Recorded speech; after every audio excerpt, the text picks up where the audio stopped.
Good morning বন্ধুরা, সকলে কেমন আছো? আশা করব অনেক ভালো আছো। আমি সুকৃতি নতুন একটা ব্লকে সকলকে জানাই অনেক ভালোবাসা। দেখো বন্ধুরা, সকালের কাজকর্ম সেরে সোজা চলে এসেছি রান্নাঘরে আলু সিদ্ধ ডিম সিদ্ধের মধ্যে দিয়ে আজকের ব্লগটা শুরু করছি। কি বলতো, সকাল সকাল রান্না করে নিচ্ছি কারণ আমার ছেলের তো হাত পুড়ে গেছিল আর ওর পাপা বাড়িতে ছিল। সেই জন্য মানে ওকে একা রেখে আর কিছু করা যাবে না, সেই জন্য যতটা তাড়াতাড়ি সম্ভব আমি রান্না করার কাজটা শেষ করে নিচ্ছি।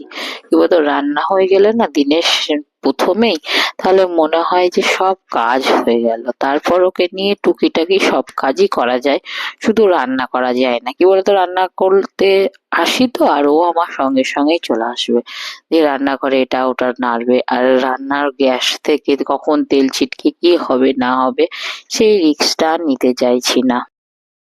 এমনিতেই হাতটা সেদিন অনেকটা পুড়ে গেছে, দিয়ে তো খুবই মানসিক অবস্থাই খারাপ আমার, মন মেজাজ কিছুই ভালো নেই। তারপর মা এসেছিল, মা দুদিন ছিল বাবুর কাছে, আজকেই মা চলে গেল। আমার মনটা খুবই খারাপ। মা থাকলে আমার খুব ভালো লাগে, মা চলে গেলে আমার খুব কষ্ট হয়। তা তো নিয়তির খেলা, এটা তো হবেই তাই না? মা চলে তো যাবে মায়ের বাড়ি, মেয়েদের বিয়ে দিয়ে দিলে মেয়েরা হয়ে যায় বাবার বাড়ির অতিথি। প্রত্যেকটা দিন সকালবেলায় মাস্টারমশাই স্কুলে চলে যায়, ওদের তো সকালে স্কুল 12 মাসই, আর বাড়ি আসে ওই 10টা 11টার দিকে। তো প্রত্যেক দিন ও তারা থাকে, স্কুল থেকে আসবে খাবে, সেই জন্য তারা থাকে। আর রবিবারটা তারা থাকে দোকানে যাওয়ার জন্য। দেখো আমার কপালটা, দেখো কোনোদিনই আমার ছুটি নেই। সারাদিন এত কাজকর্ম করার পরেও দিনের শেষে কি শুনতে হয় জানো? তুমি কি করো, কি করো, এইগুলো দিনের শেষে কথায় কথায় বুঝিয়ে দেয়। পর পরই থাকে আর আপন আপনই থাকে, পরিবার পরিজন নিয়েই তার সারাদিন কারবার। আমরা তো শুধুমাত্র দুদিনের অতিথি মনে হয়। খুব কষ্ট হয় জানো তো, যখন সবার জন্য করার পরেও শুনতে হয় যে বদ খারাপ, এত খারাপ মেয়ে হয় না। এগুলো যখন শুনতে হয় না, তখন ভাবি যে যখন বদ খারাপ হয়েই গেছি, তখন আর ভালো হয়ে কি হবে, বদ খারাপ হয়েই থাকি। আচ্ছা বলো তো বন্ধুরা, যে মানুষ খারাপ হয়ে যায় সে কি কোনোদিন ভালো হতে পারে? কারো কাছে ভালো হতে পারে? কারো কাছেই ভালো হতে পারে না। তো তোমরা দেখো বন্ধুরা, সারাদিন মেয়েদের কাজকর্ম কি থাকে? রান্না বান্না, ঘর গোছানো, ঘর ঝাড় দেয়া, মোছা, বাসন মাজা, বাচ্চা সামলানো, এগুলোই তো গৃহবধূদের কাজ থাকে। তাছাড়া আর কি কাজ থাকবে? তারা তো আর বাইরে কোনো ইনকামের রাস্তা খুঁজে পায় না, এগুলোই তো তাদের কাজ, তাই না? কিন্তু কি বলতো, এইগুলো থেকে তো কোনো টাকা পয়সা আসে না, সেই জন্য ওদের এইগুলোর দাম নেই, জানো তো। এইগুলো কোনো কাজের মধ্যেই পড়ে না। রান্না কাজ তো বেকার কাজ একটা, কোনো মতেই না হলেই না। আবার যদি এই কাজটা না হয় না, বাড়িতে ধুমধুমা পড়ে যাবে, এখনো রান্না হয়নি, কি করছো? আবার এটার জন্যই কত কথা শুনতে হয়। এটাই কি মেয়েদের জীবন, তাই না? ভাগ্য বিধাতা কি এইভাবেই তৈরি করেছে প্রত্যেকটা মেয়েকে, রান্নাঘরের মধ্যে সারা জীবনটা কাটিয়ে দিয়ে লোকের কথায় কথায় নানা রকম কথা শুনিয়ে? কেন করেছে এগুলো? তো আমার খুব জানতে ইচ্ছা করে ভাগ্য বিধাতার কাছে, যে প্রত্যেকটা মেয়ের ভাগ্য এইভাবে কেন পিষে মেরে দিল। এরকম খেলা না খেলে অন্যরকম খেলাও তো মেয়েদের সঙ্গে করতে পারতে। যে যদি একটু কাজ করে সে, তার তো একটু সম্মান প্রাপ্য। তুমি কোনো ইনকাম করতে যাও যখন, তখন কোনো ধরে নাও যে কোনো দোকানে তুমি কাজ করছো, সেই দোকানে যখন কেউ কর্মচারী হিসেবে কাজ করছো, আর খদ্দের যখন আসছে তাকে তো তুমি যথেষ্ট সম্মান করছো, সেও তোমাকে সম্মান করছে। তাহলে বাড়ির বউরা যখন কাজ করে তাকে কেন সম্মান করা হয় না? বন্ধুরা, আমার প্রশ্ন থাকলো তোমাদের কাছে, তোমরা কি তোমাদের বাড়ির গৃহবধূদেরকে সম্মান করো? যদি না করে থাকো, অবশ্যই করো। তারপর আমার ছেলে দেখো, গাড়িতে একদম মহারাজের মতো বসে আছে। মানে ওই যে ওয়াকিং গাড়িটা ওর হাঁটার জন্য দিয়েছি, এখন যেহেতু হাঁটতে শিখে গেছে ওই জন্য ওটা আর প্রয়োজন হয় না, ওটা এখন ওর দোলনা হয়ে গেছে। তারপর মাস্টার মশাইয়ের জন্য ভাত বাড়ছিলাম, যেহেতু খেয়ে দোকান যাবে। আর তারপর বাবুকে খাওয়াবো। আর কি কি রান্না করেছি সেটা তোমাদের পরে বলছি, আজ খুব তাড়াহুড়ো ছিল সেই জন্য আগে সমস্ত ভিডিওগুলো আমি নিতে পারিনি। তারপর তারপর ওকে খেতে দিলাম।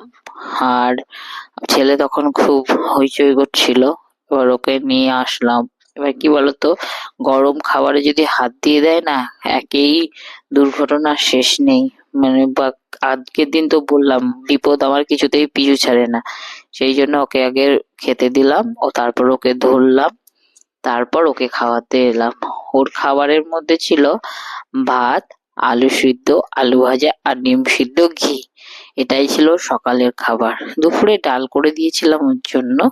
তারপর ওকে বসে বসে খাওয়াচ্ছিলাম আর গল্প বলছিলাম। আর ও কি বলতো, ওই যে টিভি, তারপর কার্টুন এগুলো দেখে, কিন্তু এগুলো কিছু বোঝে না। আর যদি গান চালিয়ে দাও না, গানটা শোনে আর নাচে। আমি ওকে গানটা চালিয়ে দিয়েছিলাম আর ভাতটা খাওয়াচ্ছিলাম। কি বলতো, গানটা শুনবে আর মাথা নাড়াবে, নাচবে, ওর মতো খেলা করবে। গানটা চললে খুব ভালো থাকে, সেই জন্য গানটা চালিয়ে ওকে খাওয়াই।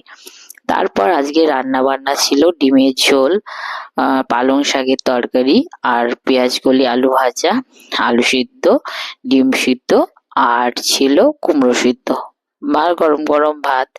এই ছিল আজকের মেনু। তারপর আমি ওকে খাইয়ে, ওকে আমি একটা ঘরে রেখে দিয়েছি খেলনাপাতি দিয়ে, ও আর একটা ঘরে এসে অত্যাচার শুরু করে দিয়েছে। মানে যা গ্রসারি মাল ছিল সব বালতি থেকে ঢেলে এক করে দিয়েছে। তারপর ওকে নিয়ে আবার আমি খেতে বসলাম।